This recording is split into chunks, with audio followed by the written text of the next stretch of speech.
right, y'all. You about to get live with Lonzo, the Godfather of West Coast hip hop. And like I say every week, y'all, from the West Coast to the East Coast and everything in between, folks, from Eve After Dark to concerts in the park, you are now live with Lonzo, the Godfather of West Coast hip hop. What's up with you, folks? We're about to get this party started right about now. As I wait for my guests to step in, what's up, Robert King, MC Marshall? Let's go. I ain't mad at you, Doc. As I said before, sometimes with technology, my guests may move a little slower than I'm used to, but they coming. He coming. We already got it straightened out. We're looking forward to it. Looking forward to a hell of a show with my guest today, Mr. Atron Gregory. Those of you who don't know who Atron Gregory is, Atron Gregory was the former manager of Tupac Shakur. Oh, hold it. I got to turn something down right quick. There you go. There you go. Atron, what's up with you, Doc? Hey, how you doing? I'm doing fantastic, dude. Doing fantastic. Just sitting here, waiting on technology to kick in and you to show up, and everything is working good. Yeah, you made it easy. I pressed a link and that was it. Man, I got a new system. It's just one click. That's it. You ain't got to do nothing else. No download. No nothing else. How they treat you, man? Man, good. No complaints up here in the Bay Area. Just plugging away, trying to stay. Me staying out of the way at the same time. I'm totally jealous. You got that head full of hair over there, man. I forgot we were on camera today, and I like, oh shit, can I say that on here? You know how I am, shit. But I tried to get a haircut. My guy was booked, and I got another thing tomorrow, and I forgot it was on. Everything's on camera. Yeah, we live. We're live in a different person. Hey, what's up? My man Robert King says, "Wow, legends. I love it. I specialize in legends. I bring the folks that you don't see every day on YouTube or any other shows. Now, Atron gets around quite a bit, but I like bringing you folks you don't see every day. My people are the real folks that actually was down in the trenches when this hip hop thing first started off. Most of my people are OG players that when they was passing out the tools to pave the way, everybody got blisters on their fingers. Right. And Atron was right there with them, folks. Man, how long you been in the game now, Atron? Man, wow, do I really have to answer that question? When it started coming out my mouth, it came in and got sucked back up. No matter how long you been, you still ain't been as long as I am. I know I make myself. No, man. Before hip hop, you got to remember I was a tour manager for jazz artists. Right. And so that had to be 40 years ago. That had to be early 80s, late 70s. Wow. I didn't, that's why when I started to let out that number, it just kind of sucked back in because I've never said that number before. So you realize how old your ass really is, okay? Yeah. But when I write that number down, it's a little rough too. When I hear it in my head and say it to myself, it's okay. But when I write it on a piece of paper, man. People, I have people laughing sometimes when I talk about, when you get to be grown, especially in the music, and especially in hip hop. Because first of all, it ain't a whole lot of us, okay?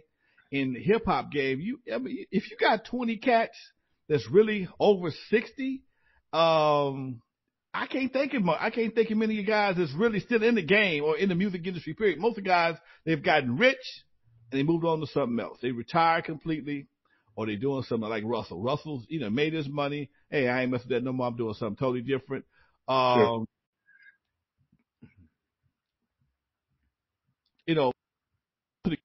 I would love to meet him and I'd love to interview him. But there's only a handful of guys, Ice-T, that started off in the game in the very beginning and are still here today and are active in the game. And when you look at it, you realize that we created something that was unique and interesting. But not only are we're the pioneers, we're the forefathers, and ain't nobody. Well, it's people for us to look up to, but they're not from what we did. Right. How do you feel about that? Like you said, we didn't have anyone to really look up to. Especially out here on the West Coast. we didn't realize we were it, but we were it. So Right. we were just doing our thing. We didn't really think about the consequences, where we were going, what we were doing. We were just, we had an opportunity. We had Macola Records. You had a studio in the back of your house. Just made some music, press some 12 inches and see what would play in the club, see what would happen. And, the rest, all the steps, there's a lot of steps to that. And you and I were talking about this the other day about, that people don't understand what it was really like to make a record. They make songs or music now, which we did also, but we also had to go buy the tape. I was just looking at some invoices the other day. The studio was charging $195, but I could go and buy a tape at the store for $125. Right. For a 2-inch. Right. And you could only put 24 tracks and 3 songs on a 2-inch. Now, it's limitless what they can do. Right. And then after that, then we had to mix it down to a 1/4 inch or a 1/2 inch. So you had to go buy another tape. 1/2 inch was the premier mix down, but all the mastering houses didn't always have 1/2 inch recorders to do it with, especially if you were doing something. So a 12 inch that was just something to do. Okay. You trying to get in and out for as cheap as possible. And man, it just, wow. I mean, and then you got to buy cassettes. Okay. Yeah. Buy cassettes so you can listen to the music in your car, so it sounded right. Then you went to the mastering house and you mastered. You had to have a turntable because you got the lacquer to go back and listen to. Right. Make sure it was all right. And then after that, you got the test pressings. You had to listen to them to make sure they were okay. Right. And then you said go, but then you had to have the jackets, unless you just did a complete white label. And even on the white label, you had to have something to let everyone know who it was. So you had to have someone do the art for that. And, if you had a real jacket, you had to have the artwork done for the jacket. And don't do color. Don't even try that. Color. Yeah. And then if you did 4 color, it was more expensive than doing just a regular jacket with 1 color. People always ask, how come y'all only did 1 color? That's all we could afford. Okay. Yeah. You better not try and do 2 colors or 3 colors, man. Come on, dude. That was more screens. It was more everything. And when I think about what we had to do, man, I wouldn't trade it for nothing in the world. I actually, in truth, I don't know about you, but I miss doing that shit. That kept me busy. That was my day. I'd get up in the morning. I mean, once we went to the studio, you had to go to see the label man. You had to go do the mastering guy. Go over there, go to Greg Lee, drop off to get the plates done, go get the test pressings done. You always had something to look forward to, and it was a different experience. You know what I really miss most of all in that process is not that process, but going down to the record store and buying, vinyl or CDs. When I was a kid, even before the music business, that used to be my whole Saturday, to get on the bus. When I was, grew up here in the Bay Area. Get on the bus, go to Leopold's in Berkeley. Leopold's. Sit there and look at all the vinyl and say, okay, I have enough money to buy 1 or 2 pieces, and which one am I going to buy? Right. I would sit there, for an hour, 2 hours, just looking at all the vinyl, reading the back, and then I'd buy 2 of them, get back on the bus. Maybe I'd go across the street and get something to eat, walk back down the street, get back on the bus, go home. Open it up, listen to it, pull out and read, whatever was on there to read. It could be the liner notes, could be the lyrics, just depending upon who the artist was. I miss that. And then as I got older and moved down to LA, I would go to, Tower on Sunset on Friday nights. Right. And that's when I was doing a little better. I'd buy 20 CDs in. Now, I got to give a shout out to my room right quick. Kevin Cole in the house. What's up? Robert King, J Rose Theory in the house, Pimp Players, Hustlers Network is in the house, and my boy, Pow TV. Much love to all y'all for tuning in here at Live with Lonzo with my man, Atron Gregory.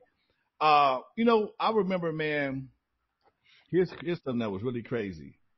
I remember going to, Universal City Walk. They had a Tower Records down there. Okay. And for some reason, the music sound better at the City Walk. I would go to the City Walk and go have my girl get in line. I'd go to the Tower Records and buy 4 or 5 CDs while we waiting in line. Because back then you had to wait in line to go to movies. Right. Okay. You almost had to wait in line. A good movie you had to wait in line for. Right. Okay. For a minute. And but I asked the question to a lot of people, and most people don't understand what I'm saying. Well, some people get it, but if these artists of today people had to buy music the same way that we did, like you said, you had to get on the bus. You had a limited amount of money. You had to drive right across town, go to Leopold's. I used to sell at Leopold's. That's why I know the store. Oh, Leopold's. Drive across town, get into a bus, get across town, and spend time thumbing through all the music. Okay, and sometimes they let you play it. They play it for you. Sometimes they wouldn't. Sometimes it was like musical surprise. Okay, you finna buy some mystery. Okay, you know what your ass is getting till you get home. But because you trusted that artist, okay, you learned to trust certain artists, and if you were a fan of an artist, you almost didn't care what they did. I mean, when the Isley Brothers dropped the album, I didn't care what it was. I had to have it. It was like I had to buy it and go home and evaluate it. And people would ask you, how was so-and-so's album? Oh, it's nice, man. It's nice, okay? If you do that now, do you think artists would be as successful? I do, because I always believe the cream rises to the top. So the top artists would still be successful, and you know, there'd be all those different levels, like there always has been, you know. But I think that, you know, I was trying to remember. I remember picking up the Ohio Players record, Honey. Remember that album cover? Yeah, with the girl, the bald head girl, and the Honey. Come on, man. Album shit.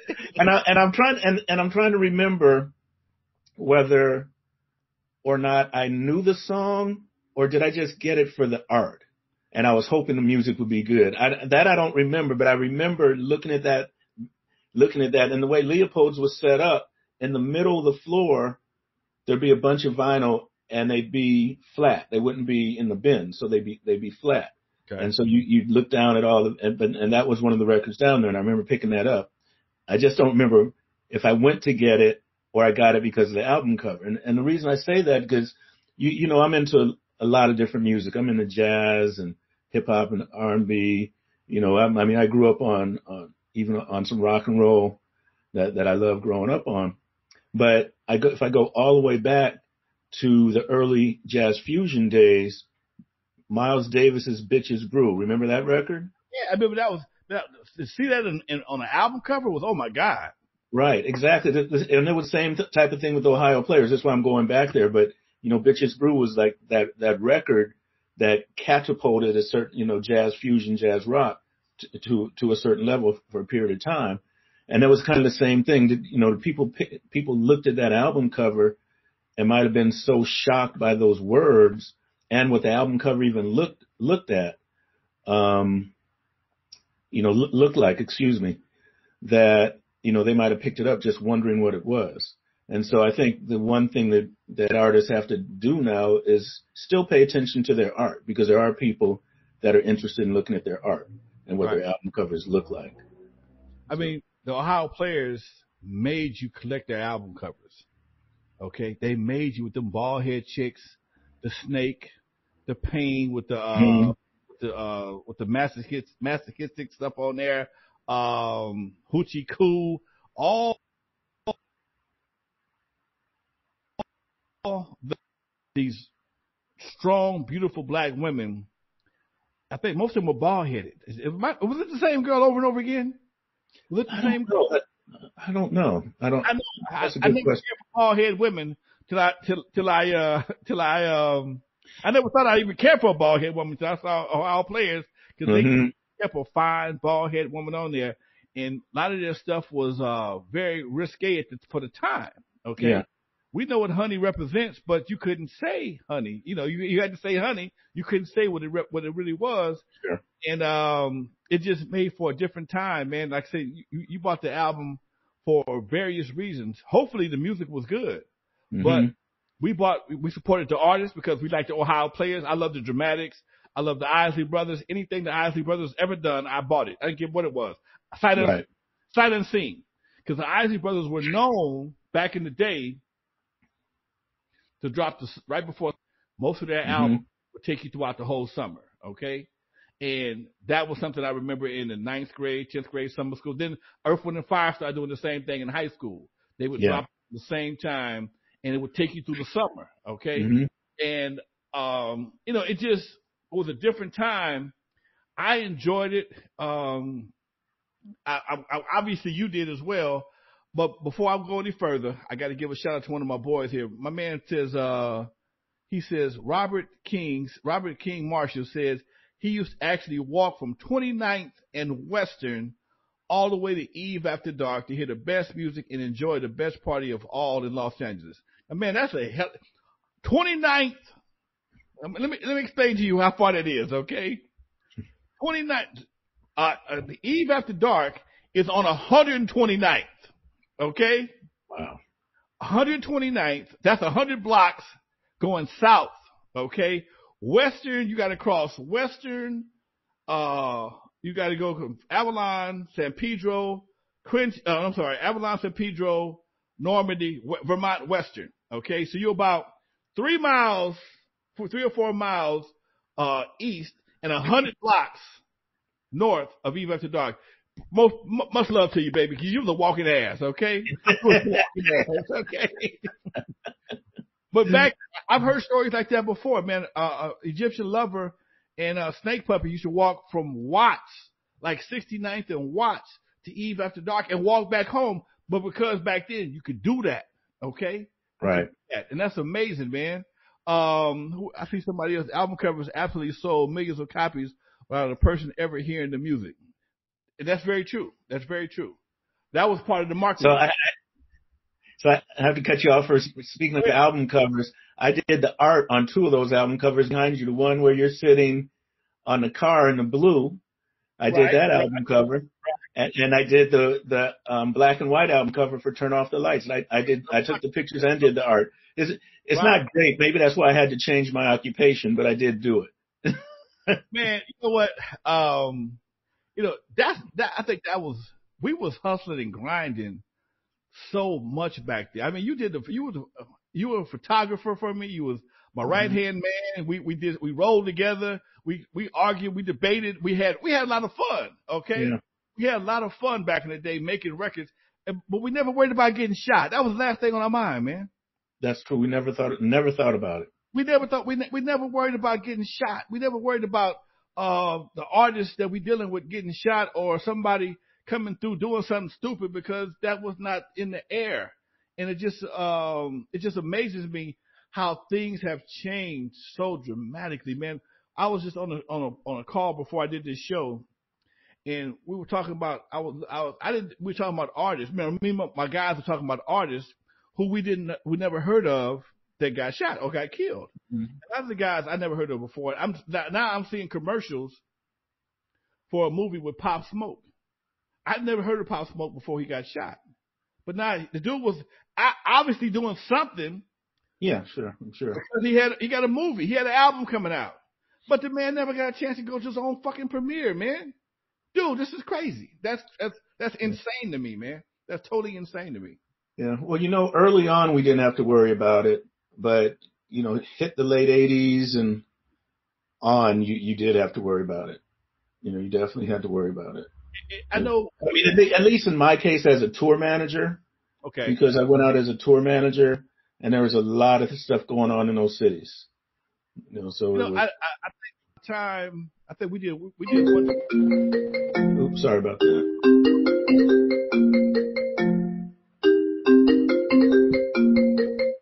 Oh, sorry about that.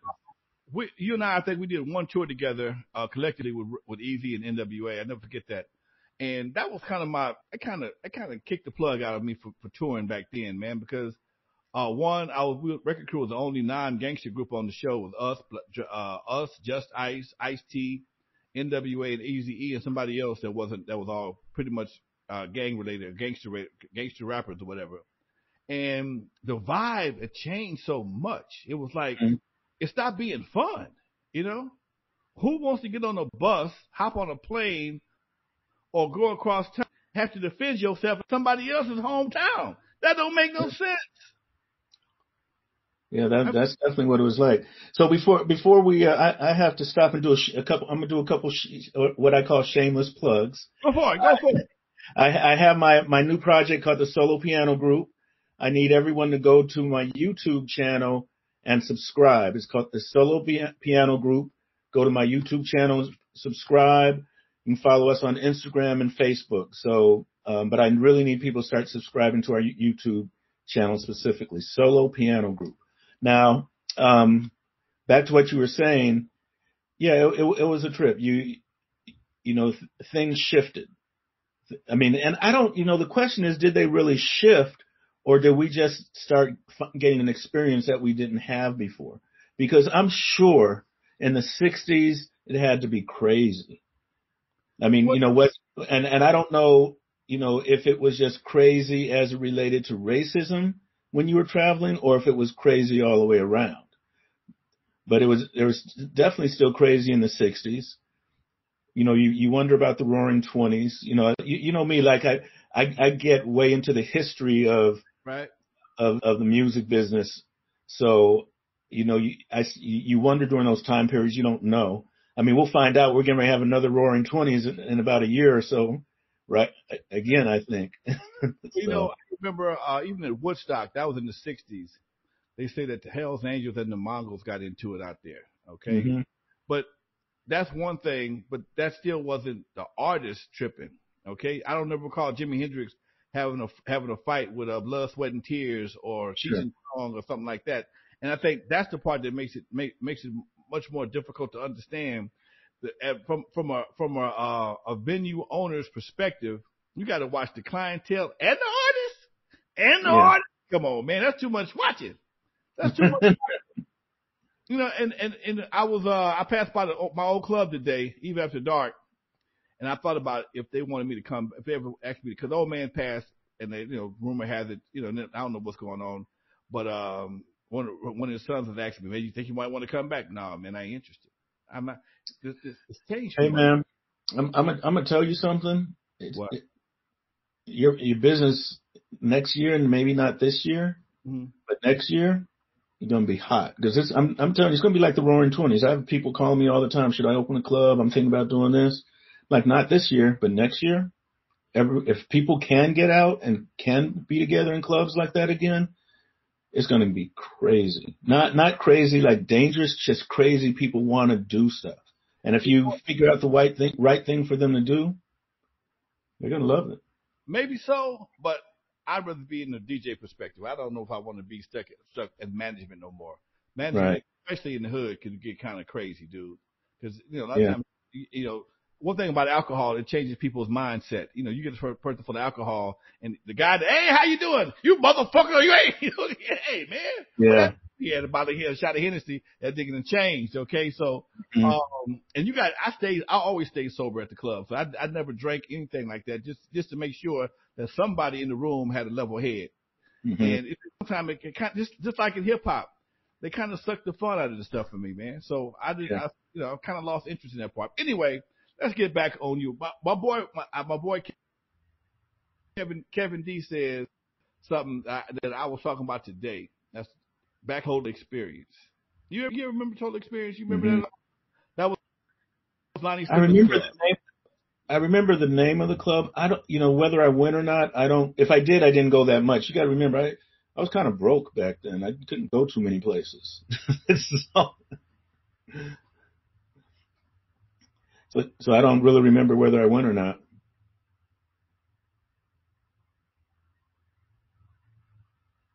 I can't hear you. Oh, hold on. That was something. What about now? Is it better? Yeah, I can hear you now. Yeah. I got a notification that was having a little disturbance up there. That club changed my life, man, because I was telling the story today when I'm working on my audiobook. And the guy who owned the club, Lonnie Simmons, I'm standing in line going to see the Dramatics at the Total Experience. They played there all the time. That was a hot ass club back in the day. And this dude got out of he was double parked, got out of his white Rolls Royce, walked in the club. I said, ooh, Rolls Royce. I ain't never seen a Rolls Royce before. He's not up close and personal. Guy went to the club. I didn't know who he was. A few minutes later, they started playing the Gap Band. Oops, upside your head. Oops, upside your head. Damn, that's a cold ass song. Then they introduced him, the brother that got out of the white Rolls Royce, and he was the owner of the club and the label. Oh my God! I'm like it went nuts, man. So, Total Experience is. I just found out it burnt down a few weeks ago, but really? I was one of them staples in California that kind of set me on a different trend. Mm-hmm. We got to talk about some hip hop for a minute, okay? Man, what made you want to be a manager in hip hop? I think it was just a natural progression for me. Okay. I started off as a tour manager. That was fun. I started working with you, but I was working on the label side, remember? I was just helping you with Crew Cut Records at the time. Right. And then when the whole thing with Jerry Heller happened with, him starting to work more with Easy, it was just a natural progression. Hey, do you want to, manage Lonzo with me? And I asked you and it was cool with you. And, me and Jerry started, I guess I probably did more of the work because he was off doing something else. Right. But, it was just some things are just natural progressions that happen. I always really wanted to be a label owner, which I ended up doing, and I still am today. And that's why I wanted to work with you in Crew Cut. But management just kind of came naturally, I guess.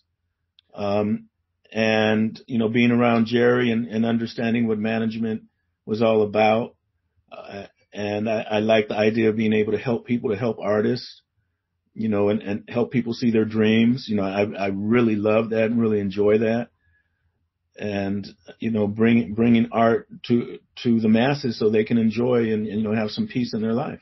That's, you don't really realize you're doing that till you get older. Right. And now you really start focusing on it and working on duplicating it, again and again and again if you can. You know what? I was on Clubhouse a few weeks ago, and Layla was speaking. Layla says something that I have to call her and talk to her about this, because she said something that resonated with me, because I feel the same way. And she said something to the effect that she likes working with doing more artist development. And once they get to a certain point, bye, good luck, do your thing, okay? That's kind of been my thing. I like seeing people develop. Mm-hmm. I'm not interested in doing all the, being tied to one person. I know that may sound crazy. I'm not interested in being tied to one person and being committed to them and guiding their career. Because I think my forte is working with multiple people like I have in the past. And when she said that, I didn't think about it, because it's like some women love having babies. They don't like kids. Okay. They love having babies, love being pregnant. They love them when they get about 4 or 5 years old, start talking shit, and get your little ass out of here. But mm-hmm. that's kind of been my thing. I've always enjoyed watching people develop, turning who they want to turn into. And once you get your wings, butterfly go. I ain't mad at you. Mike T is on the line. CMW Gang says, how long did you manage Tupac? And how long did you manage Tupac? And what years? I managed him up until the last 9 months of his life. Wow. So, from when he was about 18 years old, 17, 18 years old, up until the last 9 months of his life. He fired me once. And then and the manager that took over hired me back on his behalf, and we ended up working together. Now, Tupac was a part of Digital Underground. We all know. Okay. Mm-hmm. You also worked with Digital Underground. You were their manager as well. Still am. Yeah. Okay. Did you see? Oh yeah, my man says, why didn't Pac sign with Easy? Did you? Yeah, because you were with Easy and Why didn't Pac sign with Easy? You know, I wanted to start my own thing. And so by the time I'd started my own thing, remember Digital Underground was first before Pac. Right. So I'd already started my own thing. So there wasn't really even a thought process of signing with Easy. I guess I could have, because why go to Interscope when I could have just went to Ruthless? Right.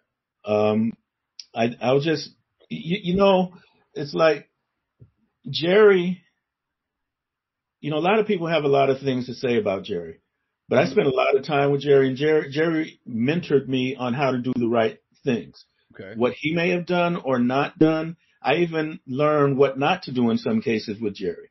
Okay. But so when you split from, it's kind of like splitting when you leave home. You never want to go back home. Right. You never want to say, Ma, I can't figure out a way to pay rent. Dad, I can't figure out a way to pay rent. I need to move back into my old bedroom that they've turned into something else anyway. But you never want to. You really never want to go back home. So, right. Ruthless was definitely like home to me, just like Crew Cut. Right. But it never even considered doing that. Okay. And that it could really be that simple. You just kind of, you want to fly and you want to show what you can do yourself. Right. Okay. Now, when was Tupac an original member of Digital Underground? Was he a featured artist? How did he become a part of that? He wasn't an original member. Tupac signed separately. Actually, it was the name of the group was Strictly Dope. Okay. They signed separately, and then as you know, all groups break up. We always say that they either break up before they get started, they break up in the middle of their run, or they break up when they get super successful. But almost every group is never the same group that it was when they started. I can't think of very many groups that are. There's some, but generally I can't think of very many groups there are. So they broke up before they even got started. It was Ray Love, DJ Diz, and Tupac.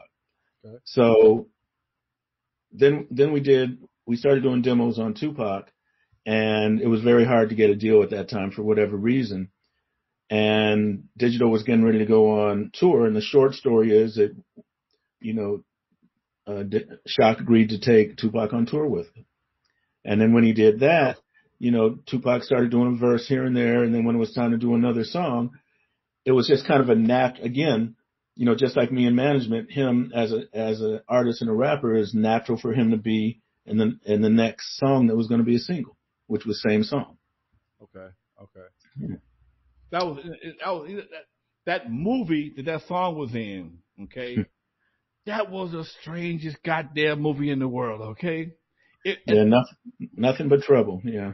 That movie was a nightmare in real. I mean, if you had to live in that situation, them two little fat ass, ugly Michelin tire looking son of a bitches in diapers. Okay. The doctor, the judge with the dick nose. Okay.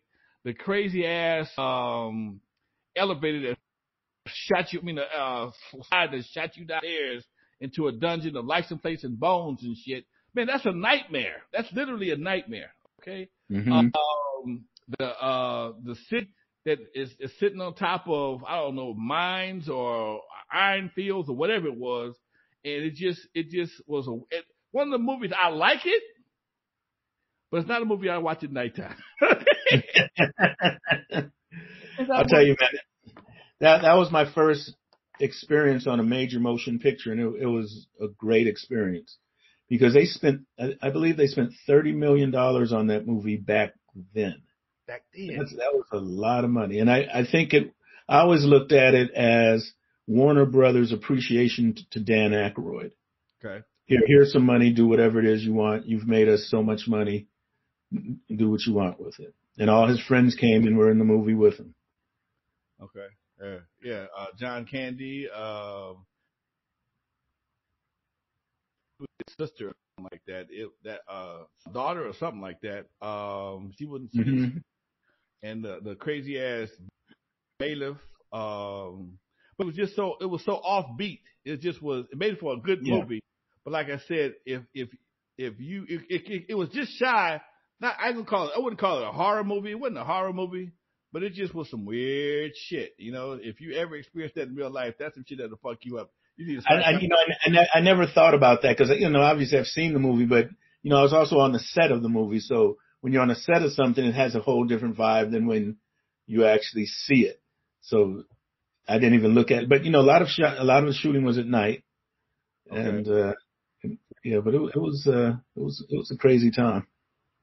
I mean, guys, Dan Aykroyd, his character was a city slicker or something coming through town, got pulled over, and then he became the judge. Yeah. Anyway, man, it was a crazy ass movie. It's probably on Netflix or Hulu or someplace. Check it out. Called Nothing But Trouble. And when I saw Tupac's part in that movie, we hadn't spoken in a while at that time. You and I hadn't spoken during that time period. I didn't know your relationship to Tupac or Digital Underground at that time. I said, that dude is pretty good. Okay. That dude is pretty good. That was interesting, especially, was he, no, cause Shock played the keyboard, played the organ. Keyboard. Yeah, the organ. Yeah. Anyway, man, it was a movie. When you saw Tupac taking flight, how did that sit with the rest of the fellas? Oh, they loved it. The one thing about Digital Underground, they were one big family and still are one big family. Okay. So there was no jealousy. There was none of that. It was all love, all hope and appreciation for everyone to be successful. Okay. And everyone was rolling back then. So, that was always his trajectory, was to be a solo artist. It was never really to be part of a group. He ended up being part of a group. But, his trajectory was always to be a solo artist. I never heard him diss Digital Underground. I remember him saying it one time. I heard him say one time that when he was with Digital Underground, he would literally dance and do a melodic dance in his drawers just to have some place to sleep at night. I heard him say it on a interview one time. I appreciate that and respect that by him saying that, because sometimes people forget where they come from. Yeah. He never did. And I think that's a Gemini trait. Meaning, I got to say this again. Meaning he and I share the same birthday. You do. Who are you managing now, man? Are you managing anybody now? Well, I represent the Johnny Guitar Watson estate. I still manage Digital Underground, and I work on a lot of projects. I'm more project oriented now. Kind of like what you said about, you and Layla. And for people who don't know who Layla is, just real quick, she's the person who introduced me to Tupac, but she also manages Earl Sweatshirt, and she does a lot of projects and different things also. But I'm much more project oriented, just for that reason. I've been in this business for 40 years, so I'm, unless I have someone else scouting and going to clubs, I don't necessarily want to hang out in clubs anymore. So, it would take a lot for me to manage somebody. But I'm the executive producer on Stanley Clarke's last 2 albums. I have my solo piano group project that we're on I just finished mastering our 4th album, believe it or not. Okay. I'm moving quick. I mean, we're putting out an album a quarter. We're not really messing around, but it's a different type of thing. So like it's, solo piano and waterfalls this time with an ambient frequency there's certain frequencies that affect your chakras and they're healing frequencies, relaxing frequencies, concentration frequencies.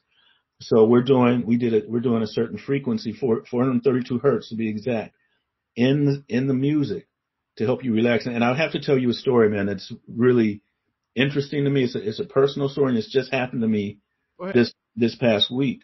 So, had a doctor's appointment. Blood pressure was a little high, right? So the doctor's like, cut back on the salt, exercise more, do these things. I'm like, okay, cool. So the next day, I was mastering a solo piano group. We put the frequency in, the waterfalls, the music, and for 2 hours. And I'm doing this virtually. My engineer's in Switzerland. Okay. So, we're on FaceTime on the phone, and then there's an app that gives, so I can hear everything real time. And I have my studio speakers up, and I'm doing this for 2 hours. About an hour later, I said, I have my blood pressure monitor right here now because my doctor told me to get it. I said, let me just check my blood pressure. My blood pressure was down 20 points on both sides. It was perfect. Wow. And, I didn't eat that much less salt overnight. You know what I mean? So the only thing that I can attribute to is the music. And so I'm really hoping that it does that for a lot of people. We're also, doing candles and teas and all that. That'll all be out in May. But, I'm really enjoying doing this. Your goal when you do music is to bring joy to people, right? Whether you're doing hip hop, whether you're doing jazz, whether you're doing rock, country, Latin music, and now this to bring joy. And this one, I want to bring joy and peace to people. Especially, man, it's a crazy time. There is no one that I don't talk to that hasn't been affected by COVID. For someone they know that's passed, whether they have to sit at home all day, they can't go out. Man, it's just a crazy time. So to be able to work and develop something that can bring some peace and calmness to people is pretty good. I had the same discussion earlier about frequencies with one of my engineers here in the studio, and he's a young cat. And I said, because yesterday I was going down La Brea, and I was caught between two cars, and one of them was bumping some, they both was bumping rap. They were both different groups, different music. I rolled my windows down just to hear what was being said, and from a DJ perspective, you could tell by the intensity. I couldn't understand what they were saying, but the intensity of what the artist was trying to say was enough to make it almost nerve-wracking, okay? Mm-hmm. Now, I'm not dissing the music per se. I'm talking about the frequency, okay? Yeah. And you wonder why people act in certain ways. Frequencies are so important to your mind, to your chakra, to all things in your whole vibe. In my office downstairs, I have a little waterfall outside. Mm-hmm. Sometimes I'll just open the door and sit on my couch and turn everything off and listen to the waterfall. Okay? If you don't take time, I call it defragging like a computer. If you don't take time to defrag your brain, learn to do something that you just love doing, that you can let everything else go. My boy Mike T from the CMW, he's a fisherman. Okay, Mm-hmm. It's hard to trip on the water. Okay, when you out on that water and you fishing and you got all that tranquility and you got that wave, got you smooth, got you rolling around, and you just detach from all the bullshit. That's another frequency. Okay. Yeah. I was telling somebody just the other day how when I had my club at Hollywood Park Casino, they told me if you have one fight, we're shutting your club down. I stayed there for 6 years, okay? But what I learned to do is, at my other club, I learned after 1 o'clock, you start playing gangster rap. You cannot play gangster rap past 1 o'clock. And I started playing music with different frequencies, such as For the Love of You by the Isley Brothers. I'd play Arrested Development. We Are Everyday People. I play all music that would calm your ass down. As you were leaving singing. You weren't pumped up because between 1 o'clock and 1:30, that's when last call is. Mm-hmm. Okay? Everybody take that last shot, okay? And whatever you're doing is magnified, it's more intense than it has been all night long. Cause I used to love playing that dog song. What would you do? I love that song, right? But man, when I played that song at 1:30, nigga, it's going to be a fight in the parking lot, okay? Because it's going to be a fight in the parking lot. If I did it on purpose. If it wasn't a fight, it was always an argument, okay? Right. It was a different vibe. But when I changed it up, everybody just walked out the club. Hey, Laws of Peace, my brother. All right, be cool, man. I'm out here getting they go. When you change that shock, that frequency, thing changes. And I think a lot of the problems we have in the streets right now is because the frequency of the music does not allow you to do anything but do crazy shit, man. And that's a Lonzo theory. Had nothing to do with Atron Gregory, but I believe that the frequencies of today's music stimulate and perpetuate the kind of violence that we experience right now. Mm-hmm. That's what my Yeah, personal. I mean, it's possible. You and I have various opinions on music. That's why I love you. Because we keep it 100 with each other. Always have. That's why we friends for so long. You'll tell me I'm full of shit. I cuss you out too, but goddamn it, we still friends no matter what. Hey man, since the 80s. Since the 80s. My man, Pimp Players Hustler says that's why most church music is in the key of C and G. Okay. Mm-hmm. Okay. And in church is a perfect example of when you go to a church for a funeral, the music is in one tone. I think that's the G. Okay. It's real somber. You get all that emotion out of you. But when it's time to pass the collection plate, boy, that shit be pumped up. That shit get cranked up and you feel like giving, okay? Can you write a check? You can't write a check. Well, slow down. Write this check and hit your pocket. It's the same thing, okay? It's the same thing. And church understands that, okay? When there's a wedding, the music is much more elaborate. You got a lot of harps and strings and chords and stuff. When you got a pageant, or sometimes you get a lot of horns. Horns give you a lot of strength, and it's just understanding the different effects on different instruments and different frequencies that the instruments produce. And I think that piano situation is a great thing, man, because a lot of folks are stressed out and don't even know why. Yeah, they don't, and it's this stress. I mean, I'm pretty low key. I'm pretty disciplined in some areas, and it's finally starting to get to me. But I've taken both my shots. Some people do take shots, some people don't. But shots, ventilator. I took the shots. That's just me. And so I'm getting ready to start getting out more. I was just no Monday. I might be heading to me. I missed my vacation, so I might be heading to Hawaii in 6 weeks. Okay. Did you have any side effects when you took your shots? Huh? Side effects when you took your shots? Side effects. So it was weird. My first shot, nothing, just a little pain in my arm for about 12 hours. Second shot, same pain. The next day, now see, I didn't sleep that well the night before, but I don't, right now doing COVID, I don't always sleep well. So, it's been varying how I sleep, but that particular night I didn't sleep that well. So it took me a little longer to get up and, moving kind of slow. And by 5 o'clock, I was super, super tired.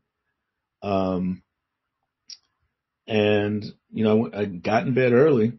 And then the next evening, in the evening, I was nauseous, but that could have been from anything, because I wasn't nauseous at all during the day. Could have been from the shot. It could have been from something I ate. I don't know, but nothing that had a big effect on me. My daughter, both my daughter, the call that came in, that was my oldest daughter. She just had her second shot, so I'll check on her. Okay. My youngest daughter had her second shot. I know someone that had their first shot and did get Bell's palsy though. So, I've seen that. I know someone very specific. Wow. And you don't know if it's from the shot, but she was fine Friday evening. She got her shot. Saturday she had Bell's palsy. One plus one sound like two to me. 1 + 1. Damn, sure. I mean, you can't say that. I understand what you're saying. I mean, it could be, and I've consulted with doctors. About it for her, and I'm not going to make any decisions. I just told her to go see her own doctor, make a decision what she wants to do herself. But I mean, there's going to be a problem with some people. It's just the natural circumstances or situations that happen, whether, people die from the flu. People are going to die from the shot. People probably die from getting a penicillin shot. I don't know. I'm sure there are people that die from everything. Yeah, that's true. I can't take penicillin. I break out of the hospital. I take penicillin. I have to take ampicillin. Yeah.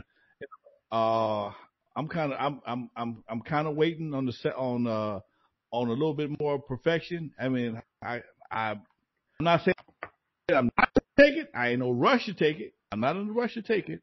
It's just that I've always been extra precautious when it comes to eating free stuff. I just don't. That's just me. Again, that's where you and I differ. That's why we friends. Mm-hmm. Okay. If your hair fall out and you grow a third eye, I know I did the right thing. Okay. If I did, I know you did the right thing. Okay. So it is what it is, folks. You know, a lot of people are taking it from all walks of life. People from all walks of life are also skeptical.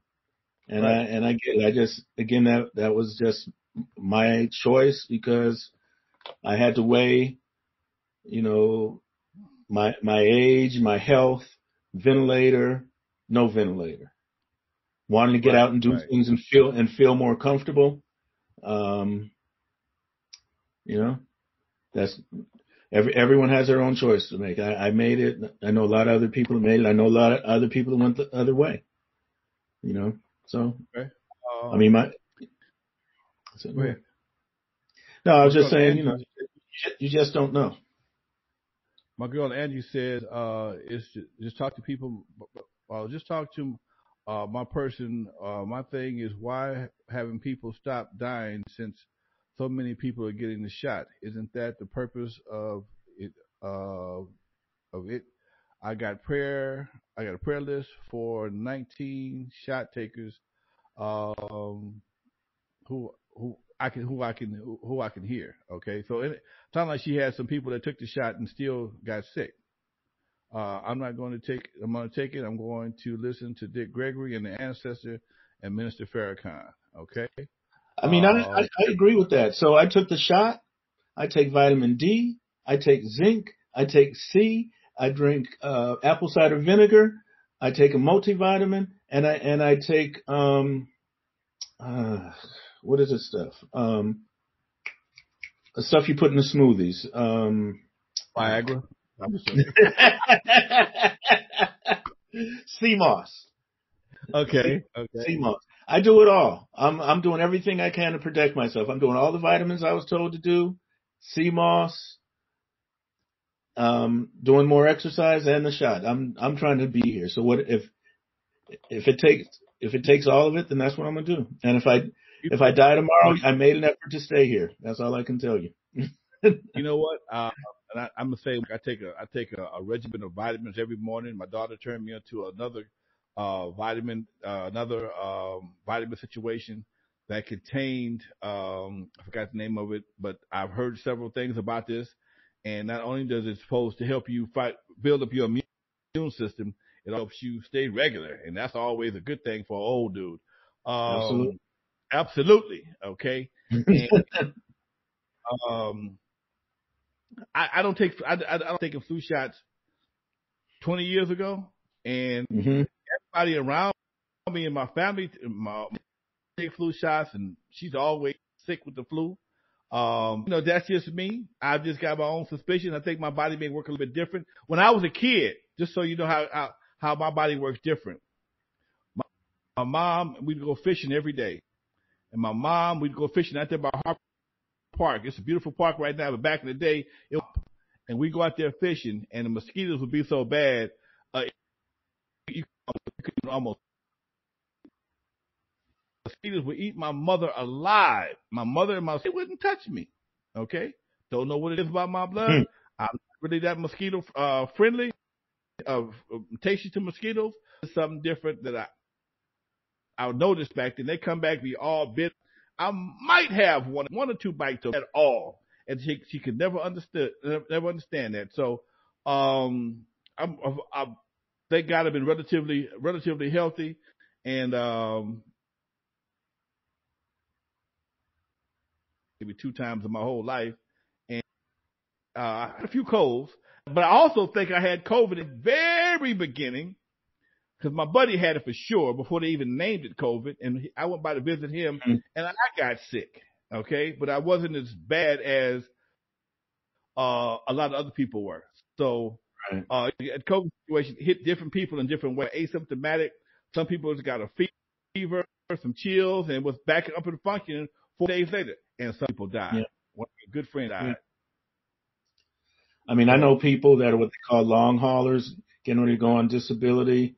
I heard this story, I think it was this past weekend, of this guy who was a vegan, walked 4 miles a day, did everything right, got COVID in August, went in the hospital in September, ended up in an induced coma, came out and was in the hospital for 2.5 months, came out in December, was a poster child for, going through COVID.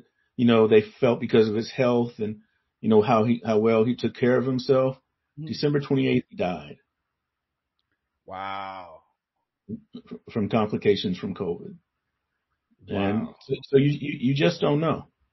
And I see, where it says that that stuff doesn't mix with the shot. I think it's really two different things. A shot does one thing and building up your immune system, keeping your vitamins. And, like I said, I just, had a doctor's appointment, all my levels, potassium, D3, kidney function, liver, my blood pressure was a little high, my sugars, everything was good. So, the thing is to do it all. So that's my viewpoint. Man, the main thing is whatever works for you, whatever makes you happy, make you healthy. Because what because you and I eat different things. Okay, you like sushi. I fuck. Okay, that's your thing.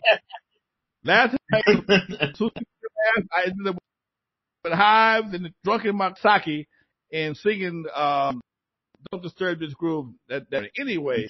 Everybody knows what works for them, and that's worked for you. Hey man, more power to you. I'm not mad at all. And I was telling my new assistant today, as I'm doing that solo piano group thing, that and I now listen to that because that's helping my blood pressure. And if I'm the only one that does it, and I'm the only one it helps, I spent money on myself. And if it helps some other people, then I'm very, very grateful. So, I know we're getting close to time, so I have to ask everyone again, in case the people have shifted. Make sure you listen to the Solo Piano Group. Go to the Solo Piano Group YouTube page and subscribe. Follow me on Instagram and follow Solo Piano Group on Facebook.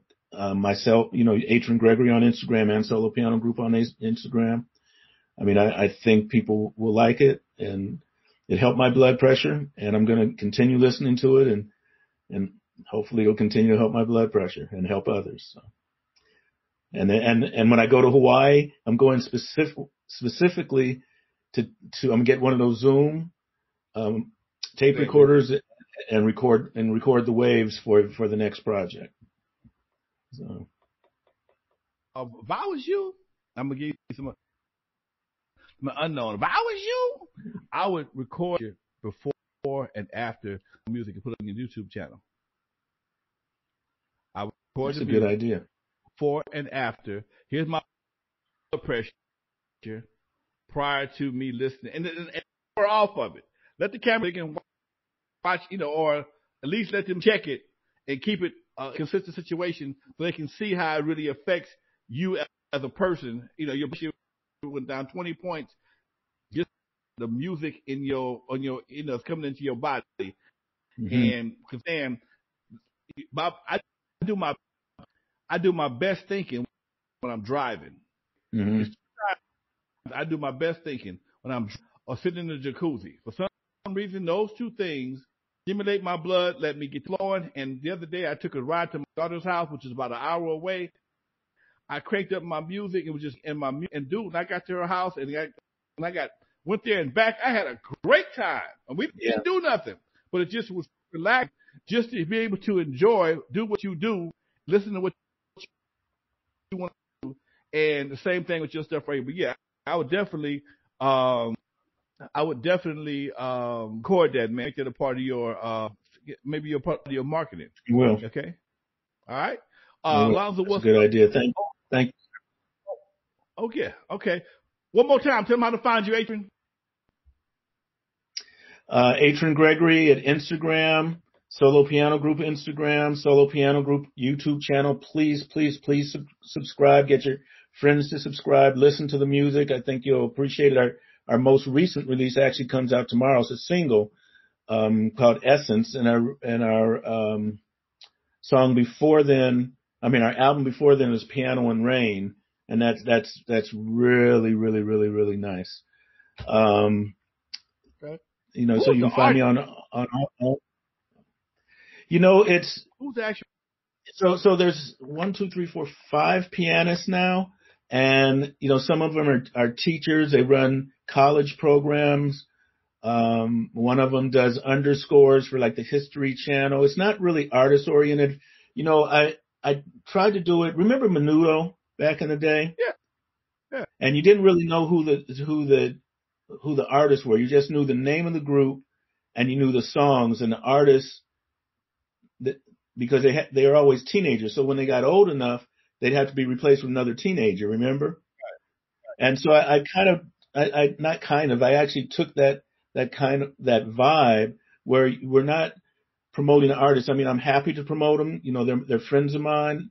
If they want to do promotion, they're welcome to do it. Some do, some don't. But I'm promoting the concept of solo piano group. That's why we have candles, we have teas, we have a lavender and sage candle that's coming when we release our Piano and Waterfall album. We have a tea that has specific properties in it to, again, help you relax. Everything's around relaxation.